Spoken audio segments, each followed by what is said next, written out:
I just like the spiritual world. I like angels. And you know, when you talk about angels, they show up. And you know, we're not supposed to worship angels, but we better use them because they are God's messengers. Read Hebrews chapter 1, where it talks about the angels. It's amazing. They're there to bring God's message. That's what they're there for. There are wind and fire angels. Seraphim are fire angels. Cherubim are the wind angels. I love the wind because I know that there's angels in the wind.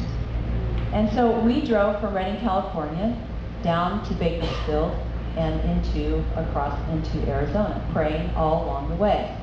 And we come to a place called Tehachapi Pass.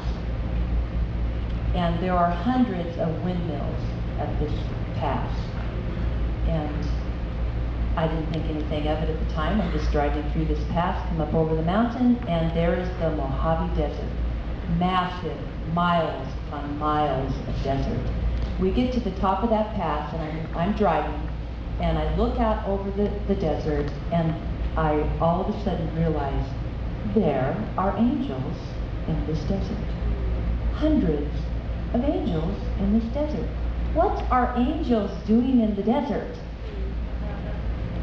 And we keep driving, and the closer we get down the mountain, the more excited I get and more animated. I usually do when angels show up, and I'm like, something's going on here. We have to figure out what to do. What should we do? Let's pull off the road. Let's do something. So the girls pull out the map, and we figure out where we can turn off, and we pull off into this little town. I don't even know what the town's called. I don't even know. Tehachapi or something. And we're driving down the road, and we realized if we take this road, it'll swing us right back onto the freeway, so we turn. And we're driving, and the minute we turn the corner, I have this impression, and I say out loud, we are going to wake up angels here. I think we're going to wake up some angels here. And no sooner had I said that, this is no joke, no sooner had I said that, we drove past the store, and guess what the name of the store was? Mariah. As in Mariah Chapel in Wales. And I'm driving, and I'm like, oh my gosh. We're talking about you blink your eye town and it's gone, okay? We're not talking about a city. We're talking about a little tiny town. And what are the chances of us having that encounter, pulling off on that exit, and driving past a general store that says Mariah General Store? So I said, we better stop right now. So we made a U-turn, brought the RV back, got out with all of our toys. I mean, you know, it's good to have prophetic toys. Oh, I should have brought my sword today. Oh, it is in Bill's office. Yeah, go get it, Camille. So, just for fun. So, but I didn't bring my sword on the trip. I brought my shofar, and I brought my big bell, and a big bell, you know. Shofars and bells are gathering tools. You ring them, you blow them, they bring things, they call people to worship. You know, it's just, so we use them as prophetic things. We do prophetic physical acts to bring a spiritual release. So we get out of the RV, we do all that, and we say wakey wakey really loud, and get back in the RV and went, what the heck did we just do? What are we doing?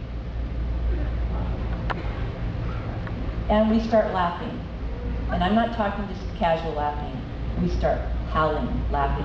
One of the gals is rolling on the RV floor as we're driving down the road. We're out of control, laughing, wondering what have we done, and the Holy Spirit just entered the RV, and we just had a fun time. That's a really good way to end a prayer time, especially a prayer journey. Have all your whole team just start laughing. Just, Father, just bless and just bring us into your joy. Because, you know, sometimes intercession can become heavy if you let it. And you can wear the whole weight of the world on your shoulders. Did you know that?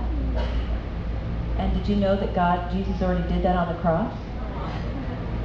And that he's not asking us to carry the whole weight of the world on our shoulders. Sometimes intercessors think, I've got to change the world, and if I don't do it, nobody else will. And they carry this heavy thing on them And God never intended for them to wear that heaviness. So we just go out with joy. Here's my story.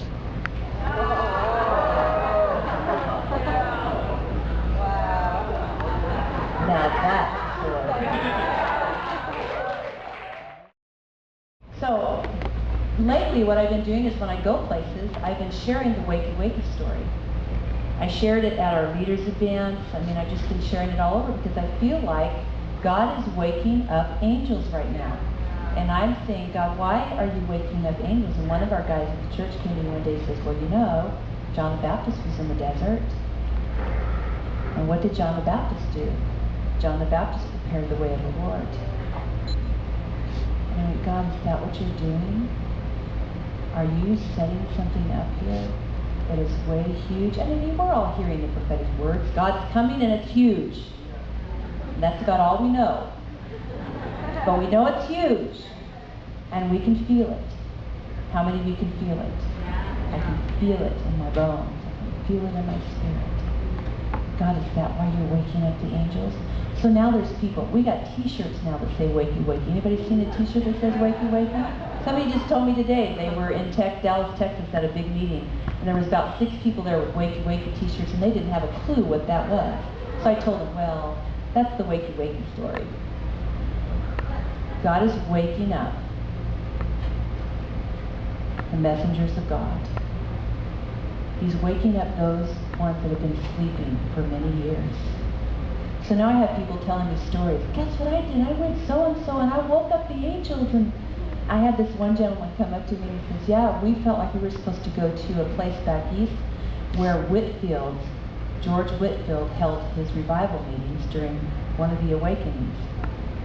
And so we went to the place, the building. The building is different, but the foundation is still the same. And we stood on the foundation and we yelled, Wakey Wakey. And 2 of the guys there turned around and they saw angels get up out of the foundation and dust themselves off. That is just one of the stories that we're getting. This is just amazing to me. It just blows my mind. It's like, well, I love this stuff. Don't you love this stuff? Don't you love the mystical stuff of God where you're like, what the heck? I love this, but I really don't know what you're doing, God, but I love it because it's just you. That's the way you are. You're out of the box. I said the other day, you know, there's a whole generation that doesn't even have a box. I love that. There's a whole generation that doesn't even have a box anymore. And they have fathers and mothers to say, get out there and do it.